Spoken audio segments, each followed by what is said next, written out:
everybody. Thanks very much for coming. So it's 6:35. We thought we'd get going because there's a lot of stuff to cover tonight, and if other people come in, fill the seats. I'm Martha Taylor. I'm the planning director for the town. I have Christian Grubbs here, who's our assistant planner. Pete Pecos, who is the chair of the planning board, and a couple of select board members, Lucy Matthews, Willie Mayo, and tonight Ian Burns and Kayla Rennie from Merrimack Valley Planning Commission, who are from the Community and Economic Development Program, are going to be sort of facilitating a discussion and giving a presentation on the MBTA community's multifamily zoning. And Ian and Kayla have been working with us as our consultant as we work through the zoning, getting ready for town meeting in April. And so I think I'll turn it over to them. Great. Thank you, Martha. Anyway, thank you all very much for coming tonight. Yeah, as Martha said, thank you all for coming out here today. Once again, my name is Ian Burns. I work with the Merrimack Valley Planning Commission. Kayla in our department as well, from the Community and Economic Development team. A little bit about us, Merrimack Valley Planning Commission. So we're a quasi-state agency, and our charge is to support the 15 cities and towns in the Merrimack Valley region. And so we provide planning support for Newbury as well as 15 other communities. If you start in Lawrence and follow the Merrimack River all the way to the coast to Newburyport, and then come south to Rowley, those are kind of that's our general working area. So we have a lot of communities similar to Newbury, small rural communities, and then some larger gateway cities like Lawrence, Methuen, Haverhill, and others.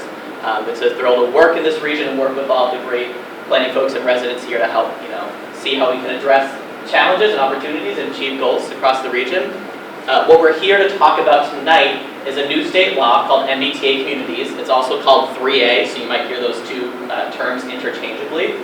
And this is a new law that's requiring every city and town that's near an MBTA transit stop to zone for multifamily housing by right. And so we're going to talk at first a little bit about what exactly is multifamily housing and what do we mean when we talk about that. And then we're going to talk a bit about the regulations, dig a little bit into what some options are for Newbury, and then take a look at kind of how things are shaping up. And throughout that process, we want to hear questions from all of you, so feel free to raise your hand or shout out a question as we go through here. And we also want to hear your feedback on things you like, don't like, are concerned, apprehensive about, or optimistic about throughout this process, because really, this at the end of the day is something that has to pass town meeting. It is a change to your zoning bylaw, and so all of you have the final say in how the town approaches this compliance. And so we want to hear your thoughts and get this set up so that whether or not town meeting approves or doesn't approve it at the end of the day, we make sure this is an inclusive process with all the residents here. So as I mentioned, the agenda, we will have a scheduled time where we'll pause for questions, but I want this to be, we don't have a huge group tonight, so you can feel free to speak up if a slide is confusing to you. These are sometimes complicated topics. I can sometimes slip into some planner speak and use a term you might not be familiar with. I try not to, but if I do, please feel free to let me know.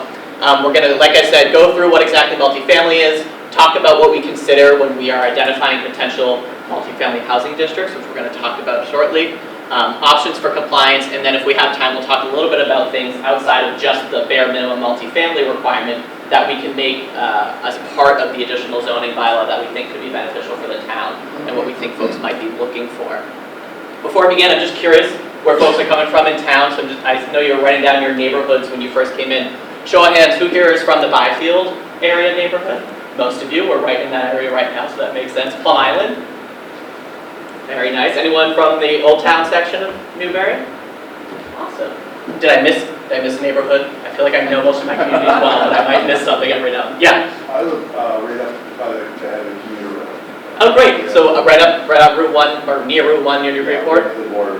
Fantastic. Well, welcome. Thank you all for I don't know what neighborhood that's. Thanks for joining us. Thank you all for joining us.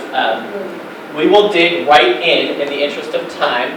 So first, want to talk a little bit about what exactly do we mean when we talk about multifamily housing? What can it look like? What does it actually define as? And how can we make sure we're all on the same page when we use some of this language here today? So first, many of you are here today, you're probably familiar with the concept of zoning, but I want to make sure we're all aware. Zoning, when we talk about any type of our zoning in a town, it's really the set of rules in the community that directs what can be built and where. And so as we talk about zoning changes, we're saying, right now we say certain things can be built in town, and this may be adding on a different use in town that can be built in the community. Another term that we hear a lot is affordable housing, and people have a lot of questions about affordable housing. What does it mean? Where does it come from? Who can live there? And I wanted to just give one context of definition for affordable housing so people can kind of wrap their heads around that. When we say affordable housing, we don't always necessarily mean low-income housing, Section 8 you might hear all the time. Those terms aren't necessarily always applicable when we discuss affordable housing. Really, anyone that makes up to what is called 80% of the area income can qualify for affordable housing. In Newbury, that means if an individual is making $82,000 a year, they qualify for affordable housing.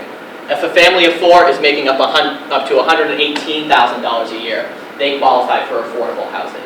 So when we think about affordable housing, I don't want us to think only about the lowest income brackets with affordable housing, but I want us to think about, maybe our municipal workers, our teachers, our firefighters, and other folks. $82,000 a year for a one-person household isn't bad for somebody to be making, and they qualify because of how high the income levels are in an area like this. So I just want to put that context out there when you hear the term affordable housing.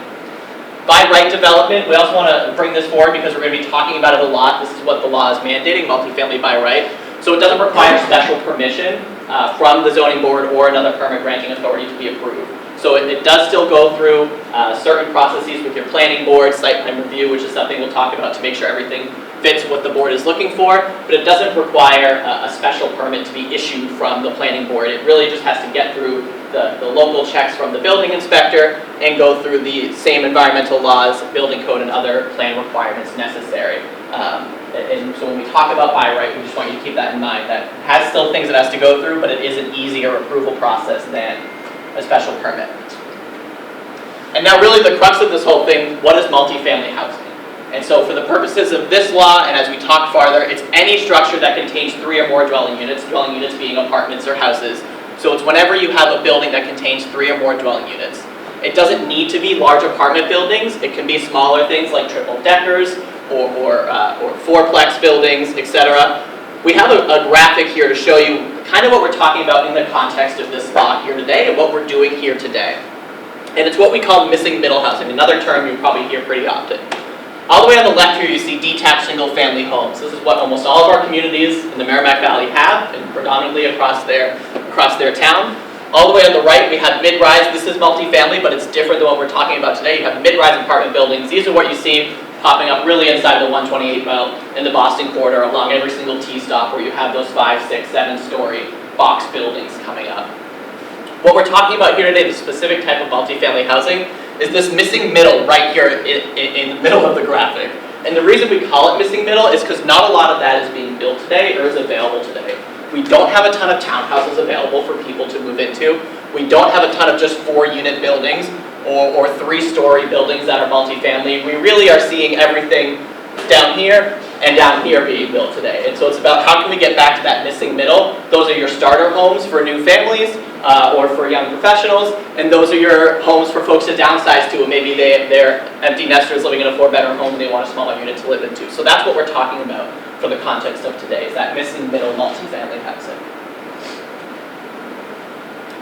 And so getting an idea of here in Newbury, and Newbury isn't alone in this, I want to preface with a lot of our communities in our region are currently in Newbury. The zoning only allows for pretty much mostly single-family homes to be built. There are 2-family homes are allowed to be built if you have larger lots in the community, but across town, really what you're looking at is only allowed to build single-family homes. And so that means when a developer comes in, they buy, say, a half-acre or 1-acre lot. Most of the time, they're going to have to build a single-family home because they're not allowed to build anything with multiple units on that site. So it's very restricted in that sense. Newbury, many of our communities have that. A lot of our communities have done that over time because they like that protecting the character feel, as they say, when you have single-family homes and like the look of that in their community. The challenge that creates, and when you think about it here locally in Newbury, is that a developer then has to make all of their profit on one home when they buy a parcel being a lot or another piece of land. So just an example, here in Newbury recently sold a 1-acre plot of land sold for $535,000. That's just the land. So on top of that, the developer has to invest probably at least another $500,000, usually more, to actually build, the materials, the permitting process, etc. So for them to then make a profit on that piece of land, they're going to have to sell a $1.5 million home probably in order to get a return on their investment. So one of the challenges that comes to that only allowing single-family homes is that you're only going to see expensive homes get built because that's what a developer needs to build in order to get a return on their investment. And so we see this in many communities, Newbury and all around Greater Boston, and as the theory goes, or as the market would dictate, a big house needs to be built in order for the developer to get their money back and make their profit. And we see that happening in reality here in Newbury. I think a lot of folks, and I don't know, I think many folks that we talk to, they're concerned about how expensive a new home is being built today, that when a developer builds a new home, it goes on the market, it's usually going on the market for more than $1 million. Here, Andover, West Newbury, pretty much always is going on the market for more than $1 million. And so it's because we have that restrictive zoning in place that's forcing developers to build big, expensive homes. Yeah, good. So when you say a reasonable profit, what in your line of business is considered a reasonable profit? I'm not asking about the real estate developers. My line of business wouldn't be the best perspective on that, but for a developer, they're usually looking, let's say, like a 15% return on investment on what they're building, and thinking about the financing that goes into it, the financing cost from a bank. It's pretty common to see around 15%, but it's variable. And does it change over, has been a trajectory of change over time for that? I don't know the answer to that. It's a great question. Certainly it's now more expensive. We see interest rates going up, so when developers are getting financing, they're now going to have to get higher pricing in order to build because their financing for the projects are being financed at 7, 8, whatever +% interest rates. Yeah. Thank you. And so this isn't everything. It's not the entire story, but it's helpful context as we've been talking with folks about, what does this mean and what happens when we are zoning for only single-family homes. And so then when we talk about multifamily, one of the things we think about is, okay, if they can build, if they have the option, we're not saying get rid of the option for single-family homes. We're saying, what if they have the option to build 4 units on that site, 5 units on that site, etc.? How does that affect the cost? Generally what you see is when they can sell 4 or 5 units or rent out 4 or 5 units, those are going to go for cheaper than just the standalone single-family home because you have more units to get that return on investment on. So this is an example from North Andover where they allow more than 1 unit to be built on an area of land. And so this example specifically contains 4 units inside of it instead of just 1. So you can imagine that house standalone as 1 would probably sell for more than $1 million. The per unit sale on units inside this building are going for about $470,000. That's still not cheap. I can't move it into there tomorrow, but it's cheaper and more accessible than $1 million home is. It's more accessible for folks to downsize to because you're able to build more on 1 lot. So when we're thinking about multifamily and how we can build that, that's kind of the context that we're looking at MBTA communities within that law. How can we make it so that there are more options for folks instead of just that $1 million home? Because we know that there are folks looking for that, whether it's people looking to downsize or young adults looking to get their start in a community and get that starter home. That's the context that we are kind of bringing to it, is how can we create more options?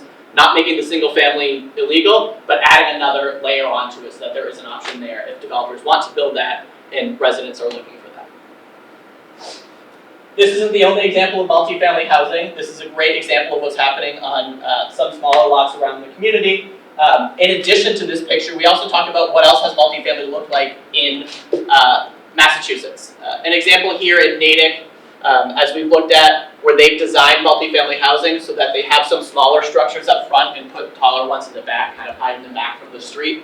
An example in Sudbury, this is kind of the upper limit of what we may see in some of our communities as a result of this legislation. This is more dense than what's required from the law, but an example of, it's not always just a box. We're not always talking a 5-story. Many of you may be familiar with One Boston Way in Newburyport next to the commuter rail station and 2 new apartment buildings. We're not talking about building a lot of those around. We're thinking about how else can it look and how can it fit. These aren't Newbury specific, of course. Newbury would require a different approach, but it's always a little bit different depending on the community. And just giving you some examples of what is multifamily outside of, we're all seeing boxes everywhere, so what else can it be is what we're trying to think about.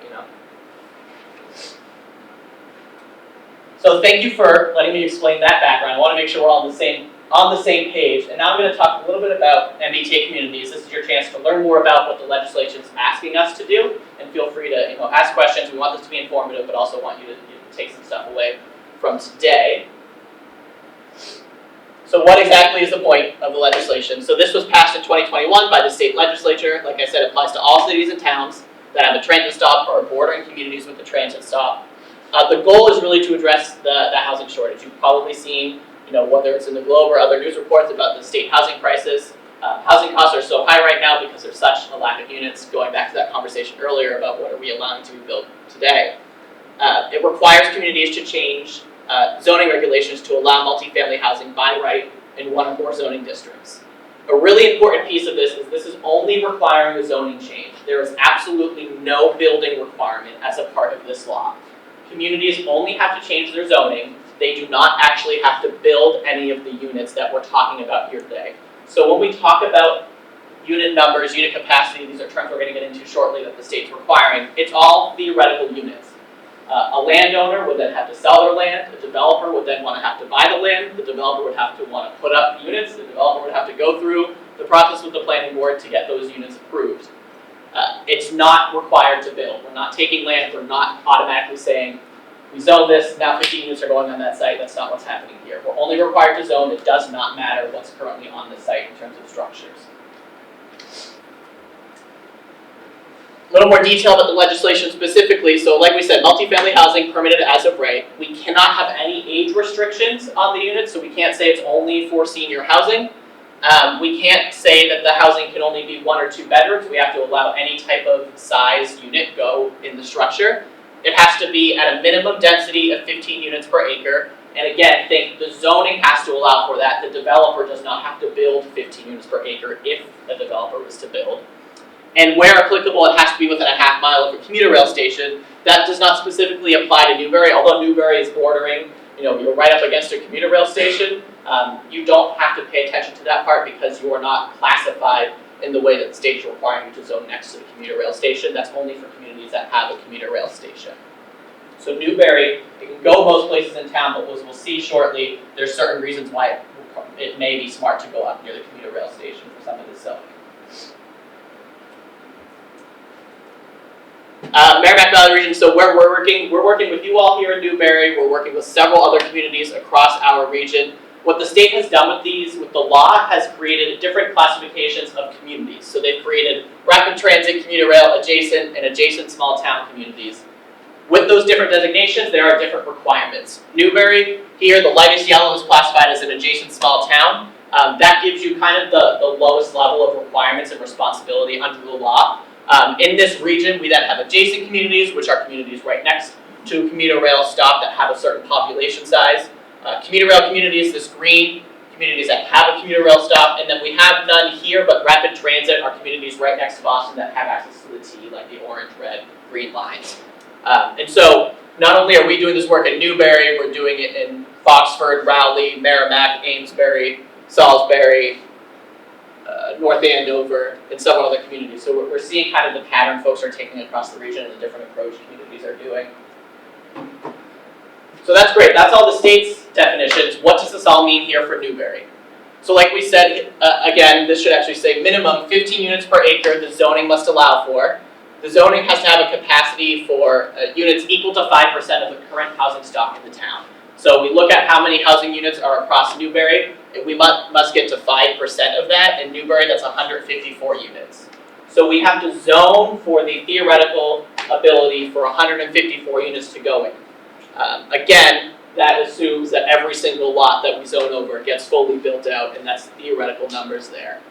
It can be located anywhere in town, but it's encouraged to have reasonable access to a transit station. So that'll come back in a little bit later when Kayla's talking about the potential districts and how it might make sense for it to be up near Newburyport or in other areas that are accessible for transportation. And so what's the timeline? What are we looking at here? And so this started way back in 2021. There's been several steps along the way. As an adjacent small town, Newbury has until December of 2025 to comply with the law. However, right now we're looking at going to a town meeting vote this April so that we have a couple years to get all of our ducks in a row. And so right now we're targeting the April 2024 town meeting here in Newbury for passage of this bylaw. However, we have until December 25 for final compliance.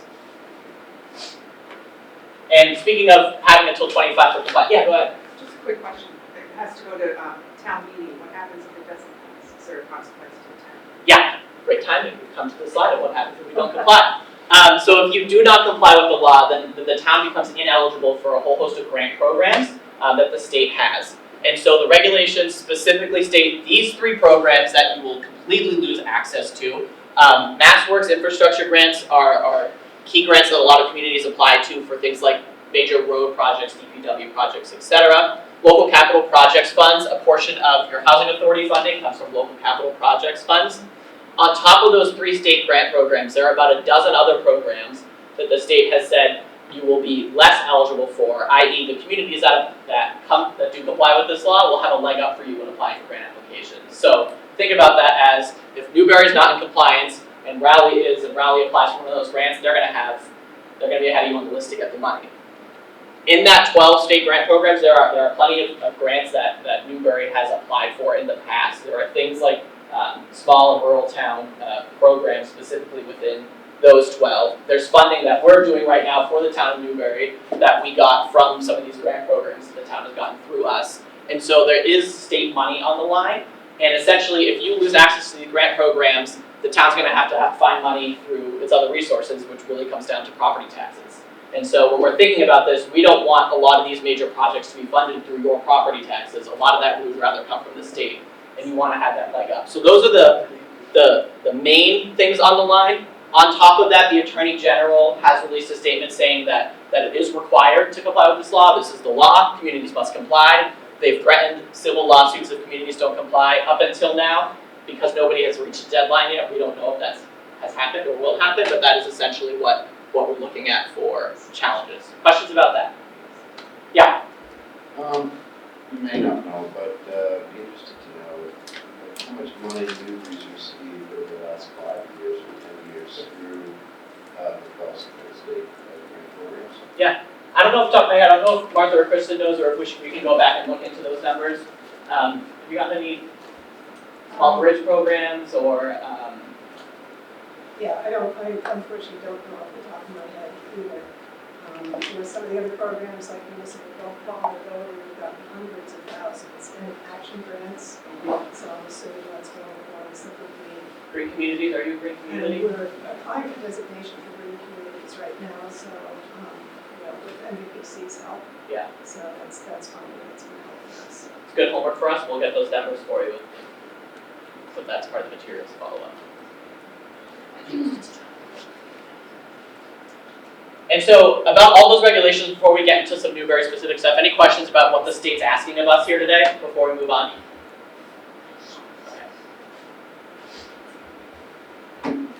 So now that we know what the state is asking us to do, let's get some context for exactly how are we approaching this here in Newbury and what factors are we considering when we're looking at some potential areas to put these districts in town and how to craft that bylaw. The first factors that we want to talk about are things that we call zoning best practices. And so these are areas that we make sure we try to account for when looking for where we should put multifamily housing. Where does it make sense? It might not make sense to put it away from everything else in the middle of a farm. It might make sense to put it near transportation. Those kinds of baseline concepts. And so a few things that we think about there. Number one, location proximate to transit access, like the Newburyport commuter rail. Not only transit, but transportation in general. Maybe making sure they have easy access to a major road like Route 1 or 95 here in the community.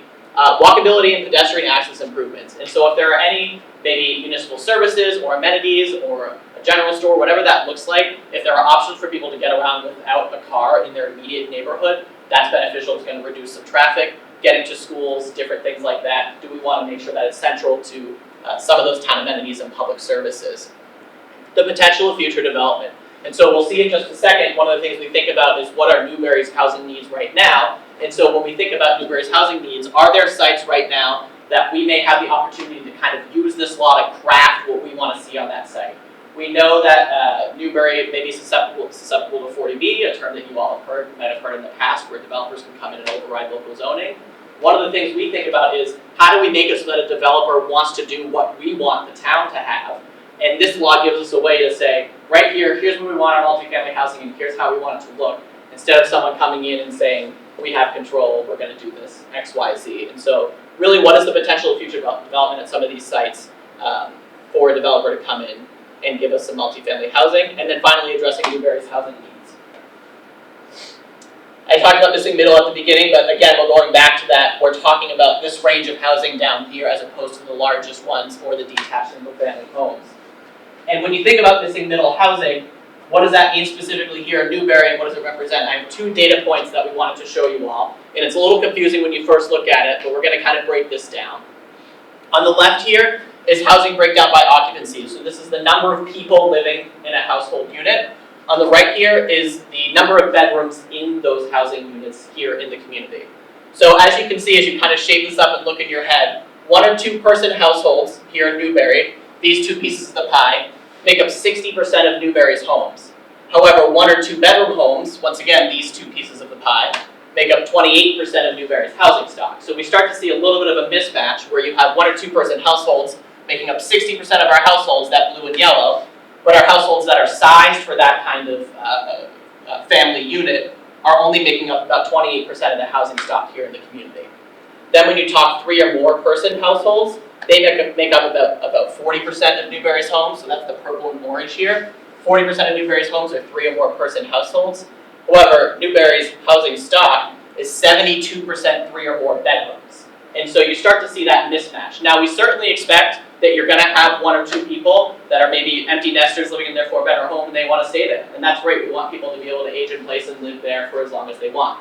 But we do know there are also folks that are going to want the option to downsize and do something different and go to a smaller unit because they just don't have the need for 4 bedrooms anymore. What this is telling us is that there isn't that option, or there's very limited options for people to downsize, because you have this whole chunk of people, 1 and 2 person households, competing for just these housing units if they're looking for a 2-bedroom. If you have a 1 person looking for a 2-bedroom or a 1-bedroom, they have limited options. And so that's what we mean when we say missing middle. We don't have those smaller bedroom units available in Newbury. That's also your new residents looking to get started in town, and your young adults looking to get started in the community, buy their first home, your kids, your grandkids, etc. And when you again think about the limited options for downsizing, if someone's in a 4-bedroom home and they can't go to a 1 or 2 bedroom, they're then holding on to that 4-bedroom home, preventing a new family from moving in there. And so we create this whole domino effect when we don't have that middle option for housing. And then this one other data point we wanted to show you speaks to that need a little bit more for the need for maybe downsizing or for folks looking for different units. This is your projections and age distribution here in Newbury. It starts in 2010, 10 years ago at the census, 13 years ago now. I feel like it's still coming all the way to projections in 2040. This blue line here is the 65 plus population. So something important to keep in mind is we see the trend from 2010 to 2020, it shot up that much, and if those projections hold, it's going to go up to 35% of the population in town will be 65 plus.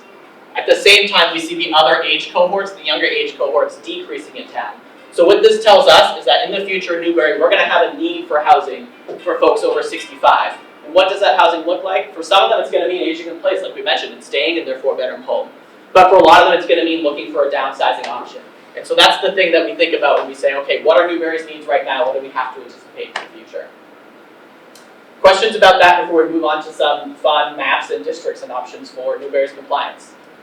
Yeah? Did you, I can't read my notes, but did you say you can't designate elderly housing? You cannot Why? for this law. Because we have to make sure that the units are available to everyone. The state has written in the legislation that they have to be available for anyone. It really comes down to allowing a development to choose whatever path it wants. Yeah. Doesn't make any sense because when the elderly move, it frees up their homes for younger people. Yeah. Yeah. And we know that one of the major concerns, like we're saying, is thinking about for older folks. There are other pathways to ensure there is elderly housing available. One of the things the town is doing right now, also in partnership with us, is updating its housing production plan, which is outside of this thing. It's a much bigger picture about housing in Newbury. So one of the things we're talking about there is housing for older folks, because it's important.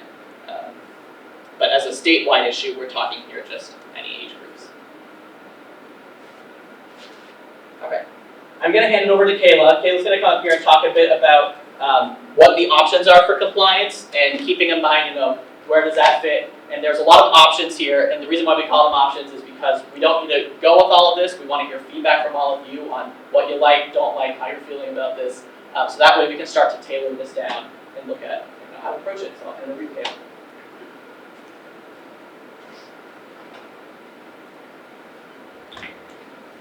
Hi folks, so let's get started looking at Newbury's specific options for compliance. So just a quick overview of what we're going to be talking about here. We have 5 proposed sub-districts across Newbury that we've been looking at. We've been working with Martha and Kristen as well as the planning board and select board to get some feedback about some initial districts to bring to you all today. So the district as a whole, whatever we end up going with, it's going to be an overlay district. So what this means essentially is it's going to be a new layer, really. It's that overlay. Any of the underlying zoning will still apply. So if a developer comes in, if they wanted to build something based on that underlying zoning that already exists, that's okay. This essentially gives them an additional option for things that can be put on that site, which would be multifamily housing. So we have 5 areas here. We'll go over some maps in a minute, but just to go over real quick. We have 3 in an area we're calling Newbury North. That's kind of up towards that commuter rail station. And we also have 2 districts that are towards the south end of town, right actually around here. So that is going to be what we're looking at for tonight. Just to go over a couple dimensional requirements, just to kind of explain to anyone as well, this is just in draft form. We are considering these kind of parameters for all of the districts. Because they are going to be subdivided, you can actually change the dimensional parameters depending on the area. But for now, this is what we're looking at. A couple things to highlight here. We're looking at a maximum building height of 3 stories, so this would be a cap on that height limit.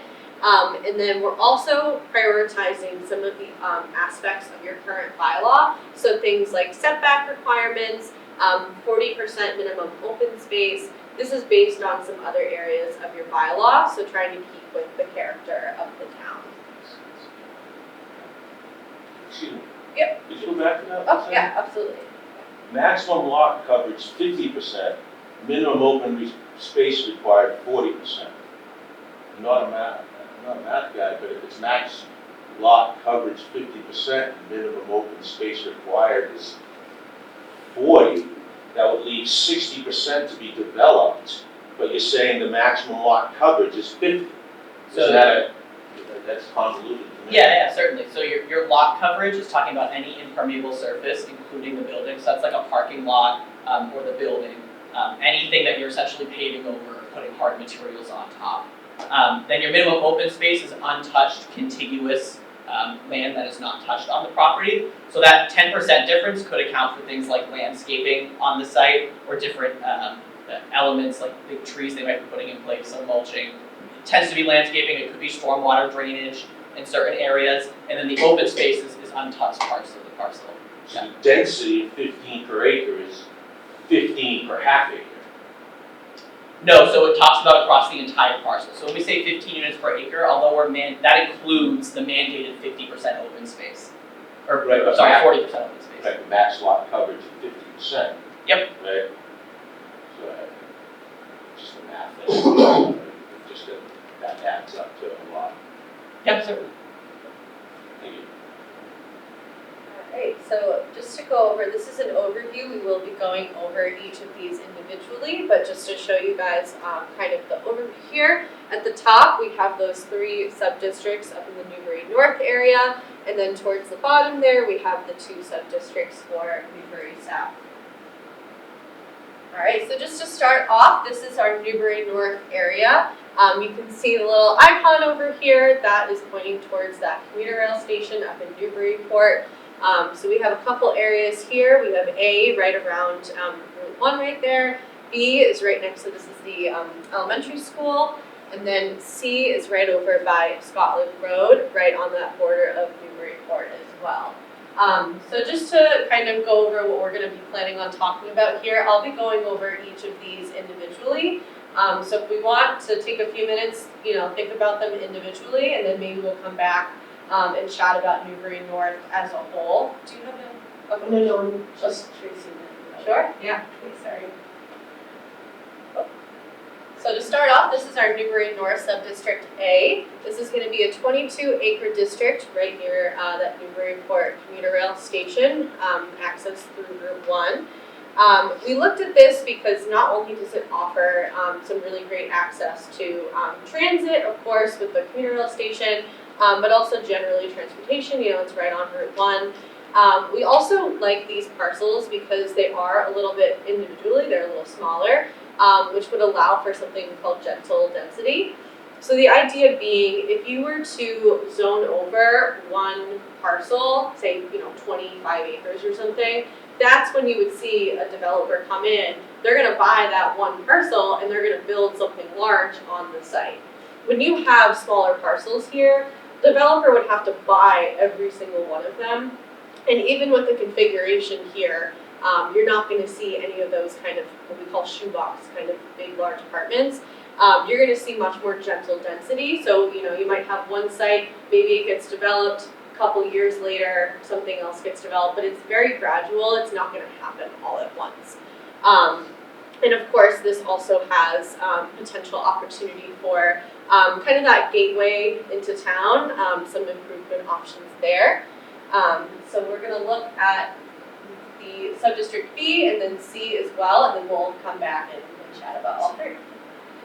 So sub-district B, this is kind of right next to A over there. This is 17-acre district on Hanover Street. This is right by the elementary school, right up here. This is also going to have that commuter rail access as well as some transportation options on Route 1. This is also near some other kind of family housing in the area, so we felt like this was a good option as well. And then we have sub-district C. This is a 12-acre district. This is also somewhat close to the commuter rail station. It's right up above on that border of Newburyport there. This also has potential access to the border of Boston Trail. It's going to be coming right along that road. So these are the north districts. I'll go back to the first map here. Are there any initial reactions? I know this is the first time folks are taking a look at this, but if there's anything that jumps out at you, any concerns you might have, we're really looking for some feedback here. Any potential for kind of narrowing these options down to bring to town meeting. So if there's anybody that has any thoughts about this, yeah. I'm sorry for coming a little late, but I have a couple of questions. One, are there houses there, are there properties there now? And are you taking them from eminent domain? How are you deciding? And two, if you're close enough to the train, you need to be able to walk, or there needs to be a bike path, and right now that doesn't really exist in any sort of way. And so how would you plan for that as a part of those districts? Yeah, so I'll address the first question. So no, we are not talking about eminent domain here. So for the most part, when we're zoning over, we are working with a couple other communities in the Merrimack Valley as well. Pretty much across the board, we're looking at zoning over places where there might already be existing structures. So the idea with that is the state doesn't really take into consideration what is currently there. It basically looks at a parcel and says, if there was nothing on it, under perfect conditions, what is the absolute maximum capacity that you could build on? Which actually works really well in your favor because Newbury is able to get into compliance with areas like this because you're not having to actually, it's very unlikely you would see that number of units in that area. So definitely not talking about eminent domain. The state's not having anybody take this land. This overlay district essentially just gives the option if someone wanted to develop a certain parcel, they could add a multifamily housing component to it. I think so, after we mentioned that, we'll need to talk about zoning here. Yeah. We're not actually required to build anything, just zoning. Yeah, so this would be like a developer saying, oh, this parcel looks nice, I can do this, I'm gonna offer it, whoever owns that land, X amount of money. Sure.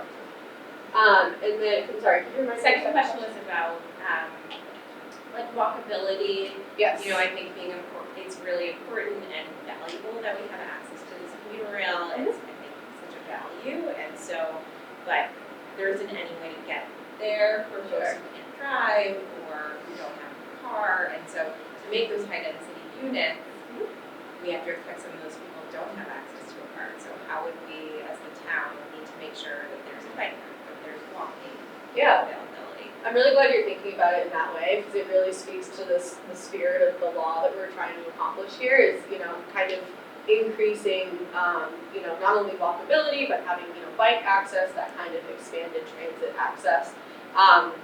Definitely looking at, especially this area over here, those kind of potential opportunities for pedestrian connections, bike connections. I don't know if you want to add in anything. I know we've been talking about some of those pedestrian connections as well, especially with having the school right over here. Want to be able to make sure people are walking over there, they can have a sidewalk to walk on. Right, this is an opportunity, and going back to some of the grants that we mentioned earlier, opportunity to get grant funding potentially for some of these kinds of improvements.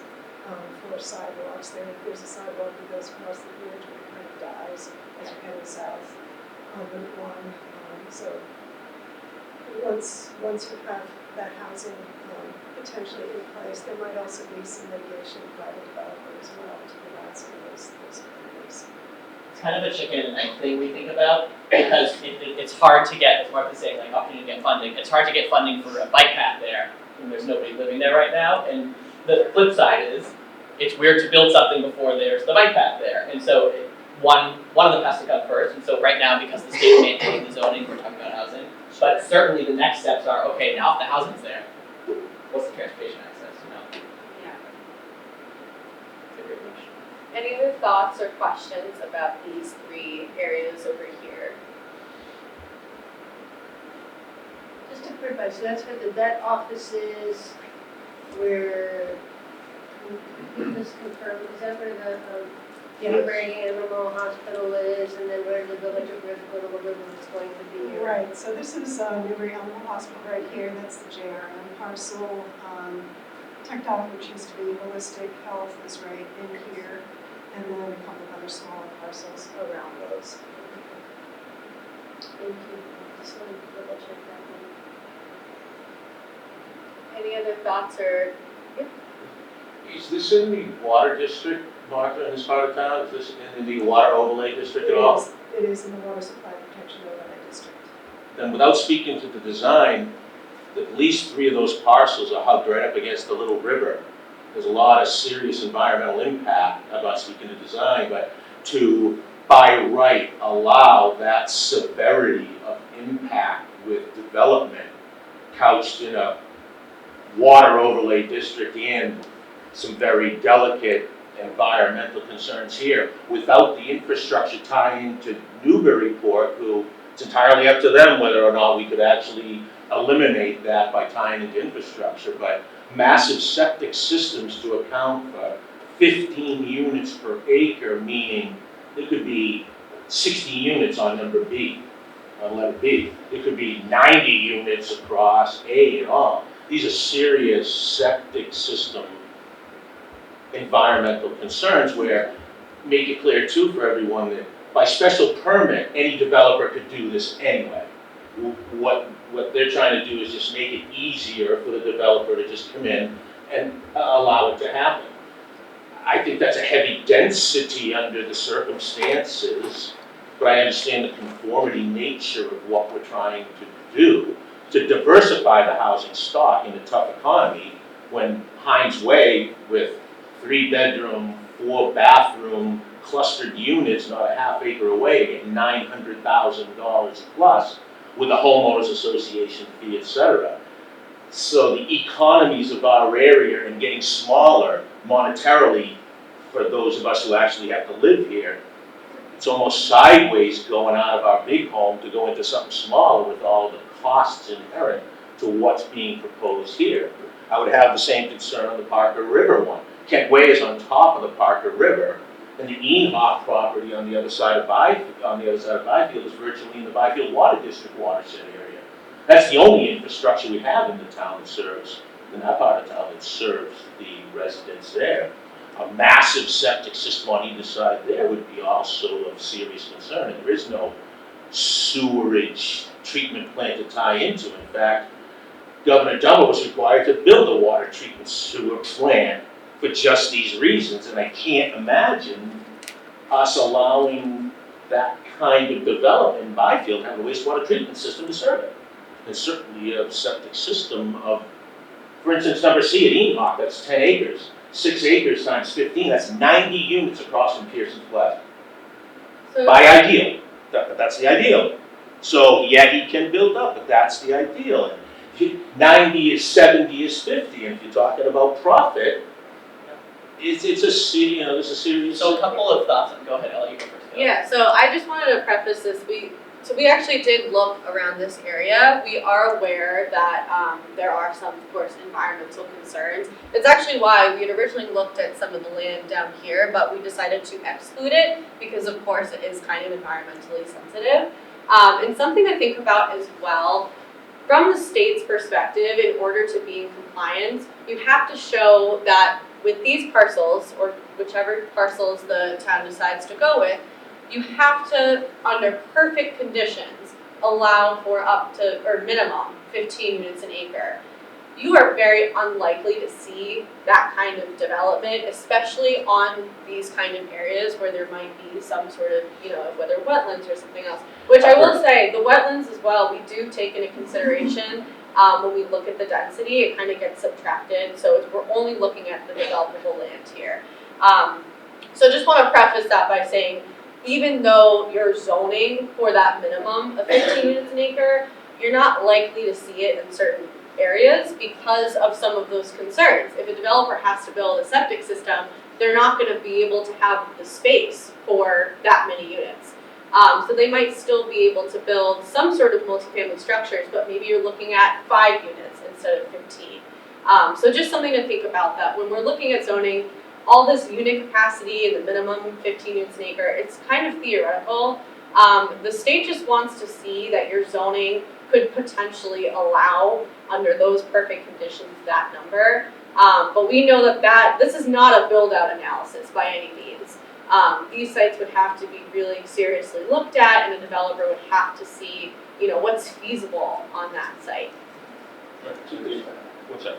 Two things. One, then would just A comply in the theory and make us eligible for all that? That's the first thing. And is that?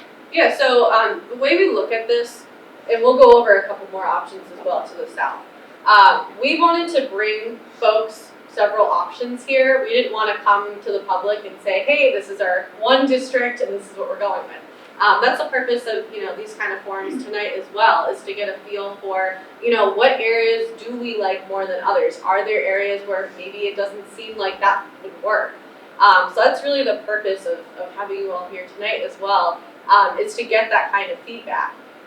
We can probably get you in compliance with any of these, but we're also looking at, if we were to do a combination of sorts with this, not only would that get you to compliance, but we're also looking at this from a developer's perspective. If you have one district in Newbury and you're only zoning over a couple of those parcels, if a developer wants to come in and do some sort of multifamily development, they're only going to have that one parcel option. We're looking at kind of the bigger picture of where can we really address Newbury's housing needs. So the way we look at this is we might not end up bringing all 5 of these sub-districts to town meeting, but maybe we bring 2 or 3.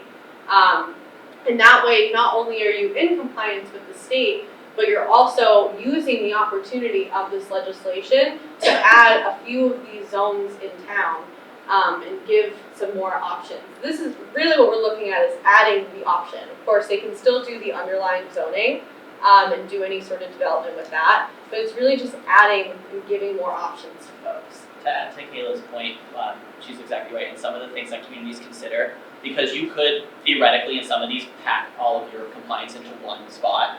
Some communities want to spread it out. The density factor is an average across your entire district, so we have some communities, Raleigh for example, we're working right now. They want a higher density in one part of town, let's say 20 units an acre, and then another area they want 10 units an acre, it averages out to 15. So we do multiple options so that they say we're spreading it out, so to speak, across town. So that's an option as well, but that's why the option. I just say the unthinkable in developers is thinkable.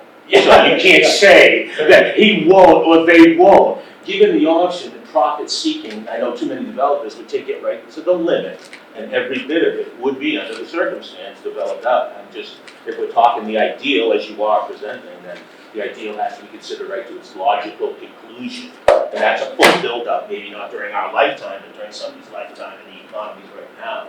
It gets tough to say that a one-bedroom in Newbury is gonna be affordable, actually, and I appreciate the ideal, I do. I'm one of the people that would be looking for it, but Yeah. the economies for our area are really tough in that manner.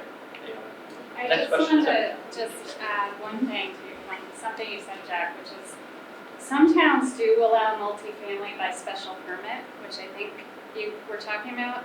Did I hear you say that? Right. Yeah, so Newbury doesn't currently allow that, so there's no By special opportunity. permit. No, only in very small parcel areas. None of these areas that we're looking at allow multifamily at all currently. So that is the big zoning change that we're talking about. It's, multifamily by special permit is a great thing to consider if there's, other areas of the community. And I think that's part of the housing production planning process that we'll be talking about more, but I just wanted to clarify that. What was your Yep. question, sir? Hey, Yeah, go ahead. can we just get to the next section? Oh, yeah. Selfishly, we're. Before we, just do it.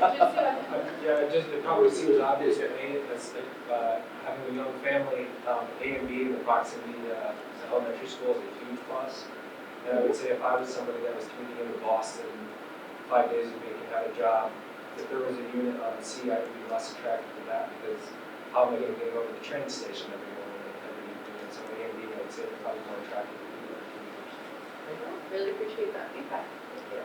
Okay, any last thoughts on this section before we move on to Newbury South? We'll come back to it, we can do an overall look at the end of what's out. Absolutely. Okay, so this is the Newbury South area that we're looking at here. So as you can see with the little car icon there, we have 95 right there. So even though this isn't looking at those transit options close to the commuter rail, we look at this as these two districts as having really good just general transportation access. So of course on A, we have Kent Way, some of you might be familiar, that's where Town Hall currently is. And then B, we have this parcel right here on Central Street. So I'll take a look at these in depth. For Subdistrict A, this is about a 10-acre district, walkable to both Byfield Center and Pearson Plaza. And again, this has access to 95 for those transportation options, and also has that Byfield Water District connection. And then looking at Subdistrict B here, this is also a 10-acre district, and we're looking at the potential for some walkable connections, some biking connections, similar to Kent Way. It's just a little bit closer to Byfield Center, but still could be some potential here for that. Two very similar districts, so definitely looking at both of those as a whole. Any particular thoughts on these two districts here? Please describe her that one, I think it's B. Can you orient folks, Martha, some points around me there? Oh, Them? Right, so here's Central Court right there, the fire station's here. Okay. This is where the chickens and geese are. Oh, The what? Chickens and geese are, chickens over there. and what's the back side of the plan? Right where you're standing. It's just Oh, that's part of River Drive.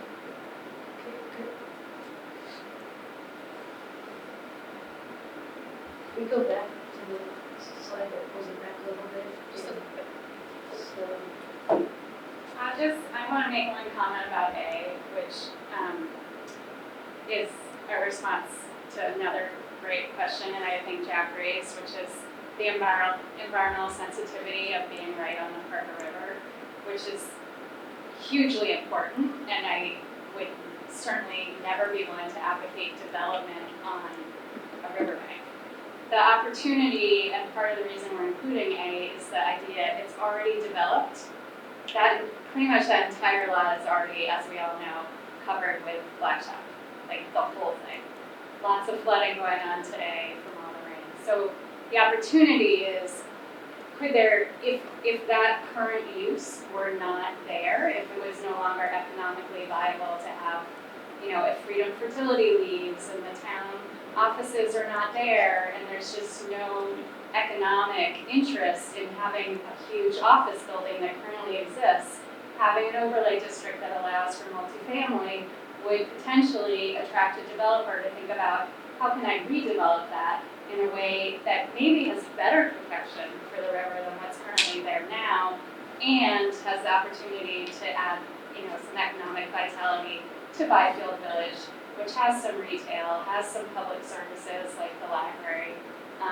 You know, there's a town-owned parcel next to that that has the opportunity for open space to connect over to the library. There's a lot of, like, if you forecast and imagine something different on that site, I personally find it very compelling to think there could be some kind of residential use, higher density, not just, you know, a bunch of mansions, frankly, and adding those you know, real community vitality elements of sidewalks.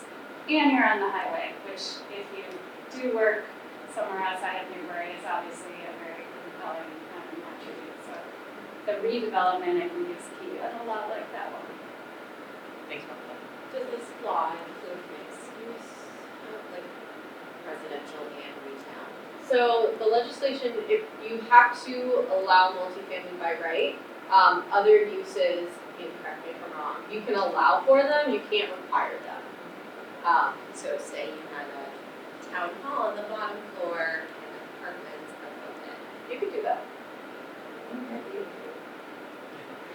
Some communities, like, you just can't mandate that it has to have a commercial component, but you can allow it, yeah. Like, Any other thoughts? Also, if you guys want, we can chat about these two specifically, if anybody else has any thoughts about these two districts. Or we can go back to that kind of overview slide and we can chat about this as a whole. But any last thoughts on these two specifically? Yes. Well, if you go back to how you characterize these two units or districts, I found myself trying to buy into the positives. I don't find that the walkable, all those things are not positive. I don't see those as positive as what Kristen just described about the opportunity of redevelopment, especially and the approach around the river, but being able to walk to the post office. That's not attractive. It's listed as a positive. I don't know that all those are. Sure, and we figured too, when we're listing some of these, we know that there are probably certain amenities that are more attractive than others. Like, we figure for this area, yes, it is walkable, maybe folks could walk to the post office, or maybe people could walk to the library. It's probably a little bit more attractive to folks because it's next to the highway. Yeah. So we like to think about all the different factors. Definitely some might be kind of higher priority than others. And then for this one as well, we know that this parcel, if I could go back to this slide here, we talk about the potential for walkable connections because of course, you know, you do have the highway right here. Might not be the best walk, but you could, it is walkable. You could do it. You're not going to the post office every day? Right. You're right, though, I'm suggesting. Any other thoughts on these two districts, and then we can kind of go back to that general overview. I would just actually to kind of piggyback on that, if you were to live there and you had small children, the library is right there, that would be walkable with the playground and the children's hour, and I think that could be a real draw. And Byfield Center for the Arts, the performances are there, so, and the mini mart, so, you know, I think it, as Kristen said, it really could add some vitality to this. So that's so I was like, I'm going to take her words and put them on those bullet points that I thought the way that she talked about that. Present some more positive That's very helpful to know for future meetings Yeah, we'll be that's doing what I was with thinking, yeah. everyone. Yeah.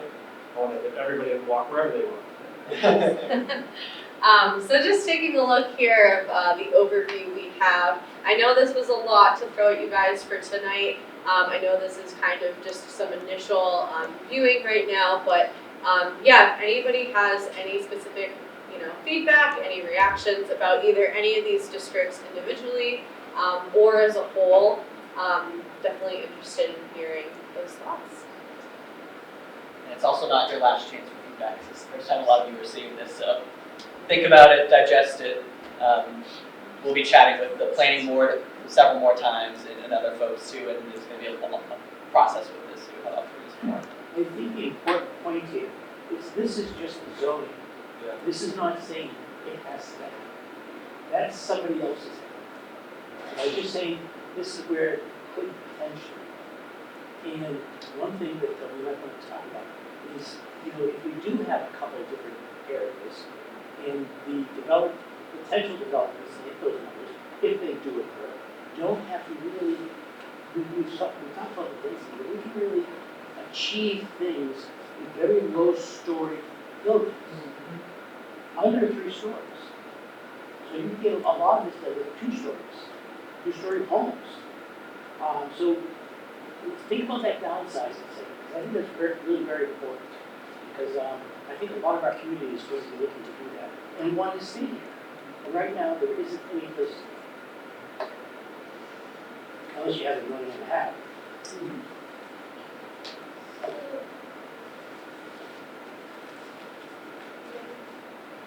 But what about the parcel? I think there's a reason why, Martha, you said this was out of the running, but what about the parcel where the old town hall is? Is that not large enough for 4 small, and also if you went for a small apartment, like small units, you couldn't fit 4 units there? I'm not sure if we put that one into the compliance tool. Yeah, so when we initially started this off, we definitely took a look at a lot of areas. We have a tool that we use called the compliance model.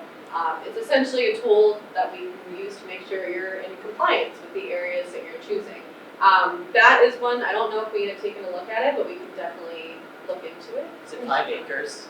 So we have to have a minimum of 5 acres for any area that we But it's choose. an individual. So that might be what, if it's an individual parcel, we have to do a minimum of 5 acres. Or not if you have parking lot. These are not all individual parcels, these are parcels that are married. Correct, this is a collection, so if you go to one of the Zoom Like pictures. parcel B was more than. Yeah, and so, let's start, you can barely see it, but there's these yellow lines. Yeah. These are the lot boundaries. And so when we go back to that thought about, that density thought of it, is they'd have to buy, this section here, you have to buy that lot, that lot, that lot to build that entire pink section. And that's a lot. So that adds up to 5 acres. But that, Yeah. 5 contiguous acres is what you need, correct, yeah. Would it be 5 acres if you? No matter how you say it. That's a good question. I recognize there are 2 different issues, but how do these overlay with the towns looking at 40B opportunities? Yeah, so one of the perspectives, so I was asking about 40B for folks who are unfamiliar. 40B allows a developer to come in and override your local zoning if you don't have a certain amount of affordable housing in your community. Newbury does not have a certain amount, so any developer can come in and say, I'm going to build affordable housing, and they can put it essentially anywhere that they want, but under 40B. So when we think about 40B as a factor of this, what we're considering is Newbury susceptible to 40B. If we are zoning areas for multifamily housing, it's not a guarantee, developers do what they want to do, but they're going to use the path of least resistance. So if we have a by right district, they're probably going to pick that district before they fight you on 40B development somewhere else in town. So we're thinking, if we're under threat of 40B, we're going to want to make sure that goes in the future, and so that's kind of our perspective here, is making sure that if it's 40B in the future, where do we want it? They're probably going to choose the parcel we're choosing today if they have that opportunity, because they're not going to want to go through 5, 10 appeals. There is the option for communities that have active 40B proposals. Some of them are considering zoning that district where there's a 40B proposal right now as a function of this law, but a couple different things there. And so it's my understanding though that the town has been looking at certain areas that would be appropriate for 40B development.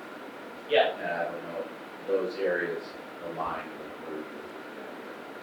Yeah, I'm not sure. I think some of the things we always think about is like friendly 40B versus not friendly 40B. And so towns always have in mind like a 40B developer comes forward or they recommend, but yeah. Yeah, I mean, I wonder, are you referring to the last housing production plan where we did identify some areas that might be appropriate for using multifamily housing?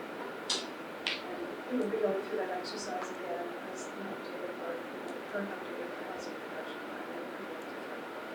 So, these are not actually areas, for the most part, we targeted some of these areas previously for multifamily, but not necessarily for housing.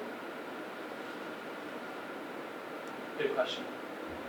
Just one definition question. You had mentioned before that because we don't have a train station here, that we may not have to have it within a half a mile. Yes. Are you saying that communities that do have a train station are confined to that half a mile? So communities that have a commuter rail station, they have to zone, it's a certain percent, not the whole district. Okay.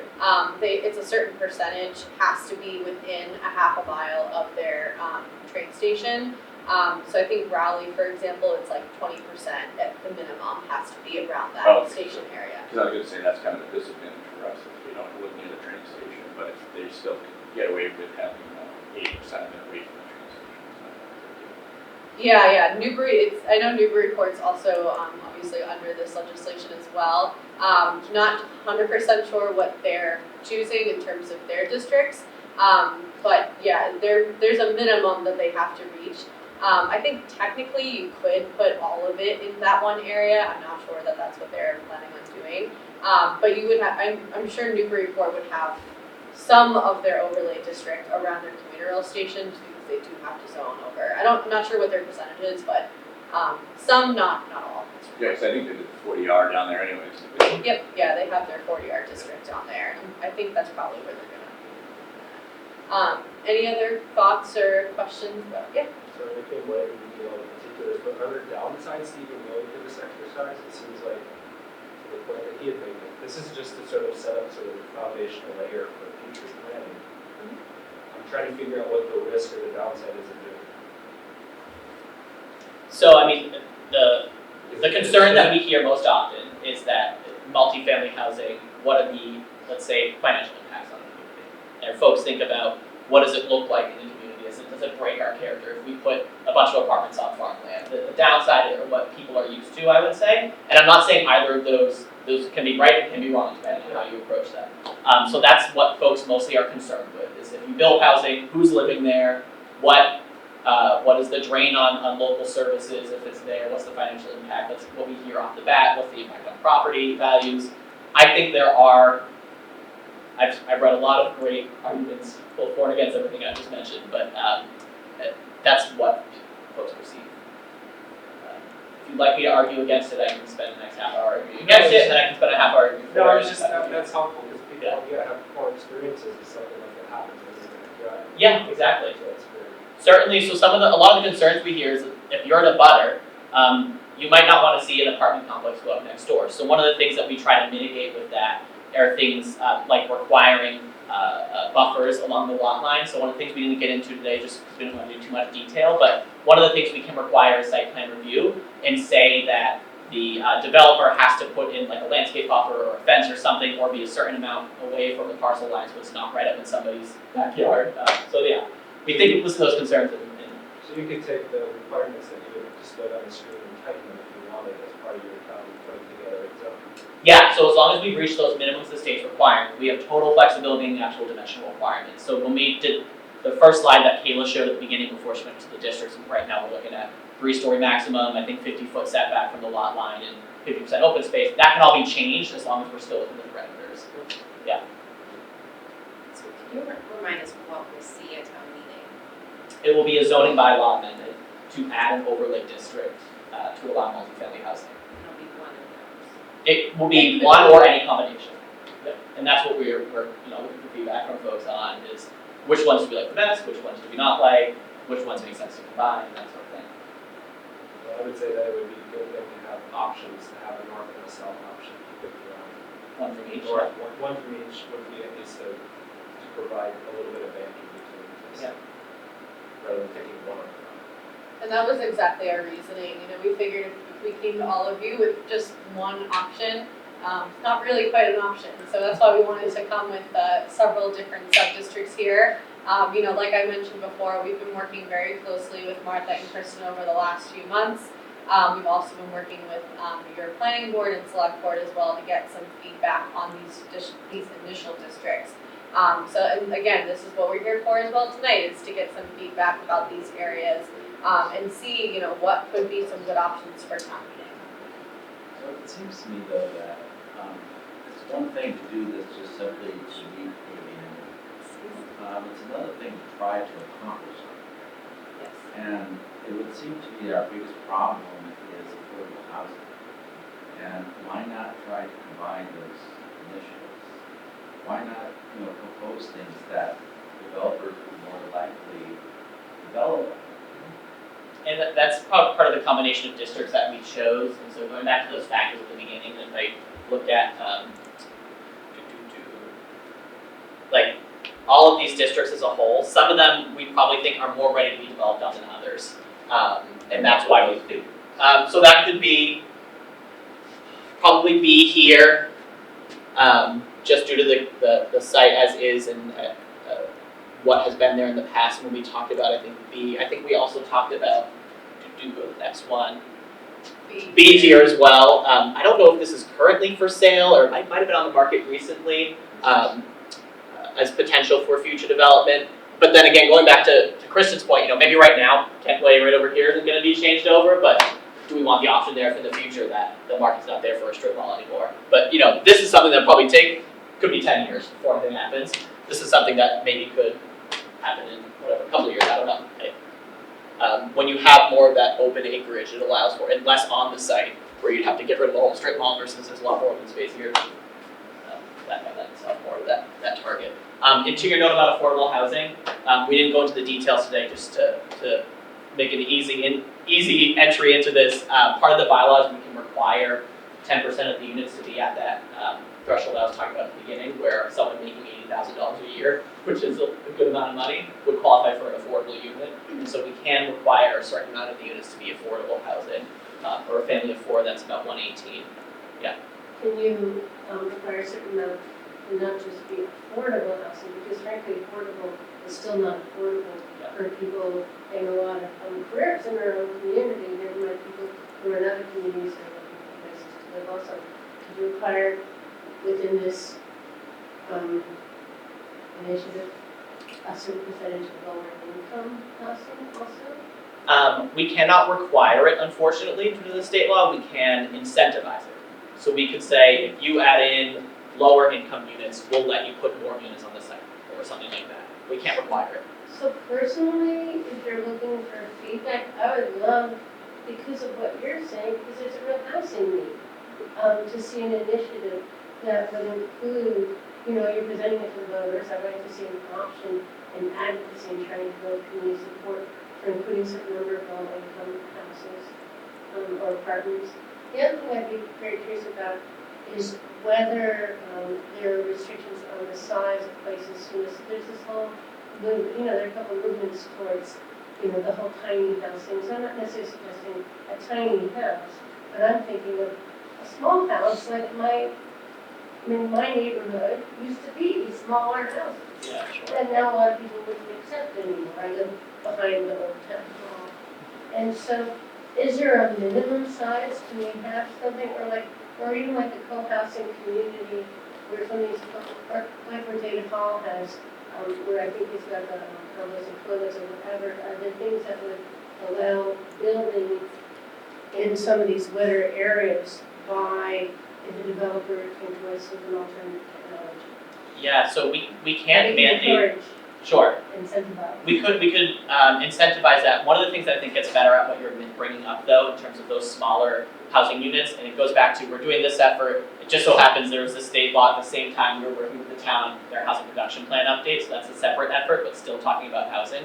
One of the things we're talking about there is there's an option to do what's called a starter home district. So the state incentivizes folks, similar to if you've heard of the term 40R, which is some state zoning laws. There's something called a 40Y that the state allows communities to adopt locally. It's called a 40Y district, and that you mandate it can only be this much square footage for a home. It can only be, I think, 2 or 3 bedrooms, and they can only be on lots this large. And so that gets at that starter home aspect of it. But it's called starter home, but it could also be a downsizing home.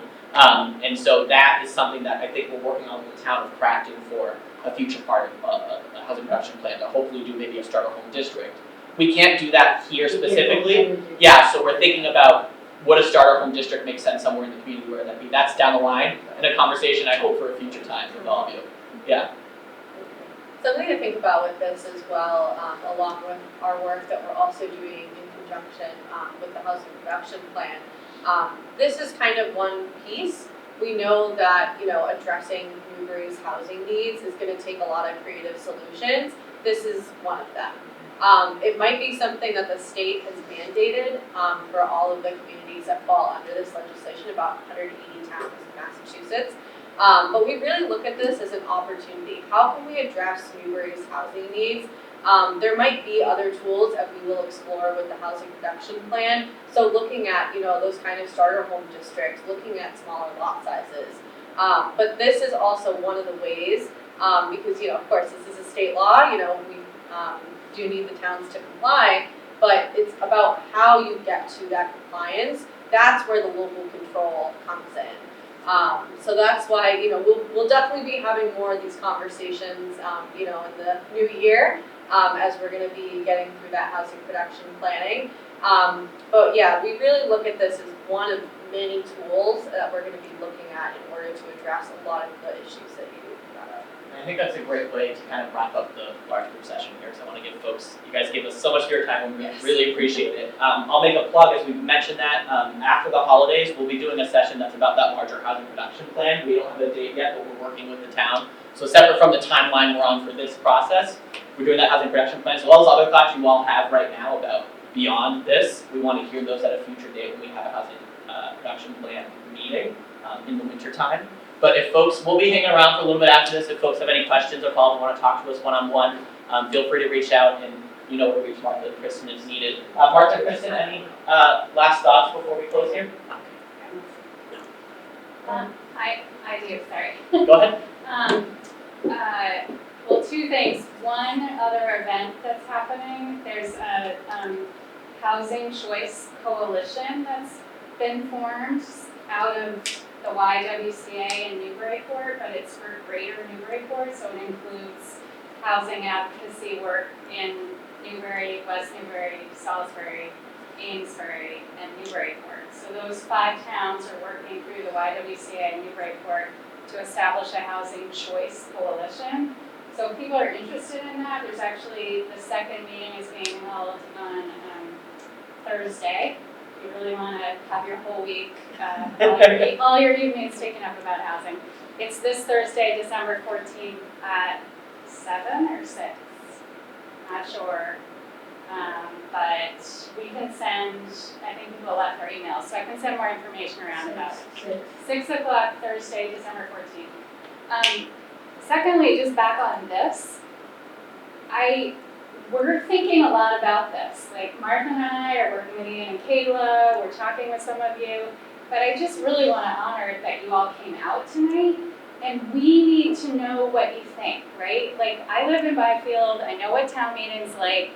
We've all seen things not go well, or go well, depending on your opinion. If this is something, you know, this is something we're being asked to do, but it's also a need we have. So I'm really interested just to hear about how do we talk to our neighbors about this? Like, what do we need to do? What kind of information? Do we need more meetings like this? Do we need to ask some of you to meet with your neighbors and have, you know, further discussions? Like, I think this is like really important work. I think we all know people who need this kind of housing, and we don't have it in our town right now. We have this opportunity to attract this kind of housing in a way that we've never done this before as a community. So this is such an opportunity to help our neighbors, our kids, our parents, ourselves. You know, we saw the demographics, we're all getting older. How can we do this in a way that's just a positive process towards town meeting? I'm just really interested to hear from any of you who have thoughts on that. So if you want to stay and talk, that's great, but also just reach out to us, and really love that collaboration. The fact that you're here tonight to me means you have interest and you have ideas, and I'd love to hear about them. So there's my pitch. So Kristen, if somebody wants to find out about the meeting on Thursday, how do they find out? Or get an If email. people left their emails, I can send an invite out tomorrow, and if you don't get it, go to the YWCA website. I know it's on their website for Newburyport YWCA. And there'll be ongoing meetings, if you can't make this Thursday, there'll be periodic meetings, and it's about working together to share ideas and momentum for a variety of change. So it could be anything from very specific zoning changes to more proactive initiatives, depending on the community. And then we have more questions about it, I'd be glad to talk about it too. I really think finding out that information about how much funding we've received Yeah, over the last 5 we'll years get that for you. is a very key piece. Thank you for reminding us of it, we'll get that figured out. Thank you all so much. Like I said, we'll be here for a minute if you have any other final thoughts, we appreciate you coming out. Great, thank you all.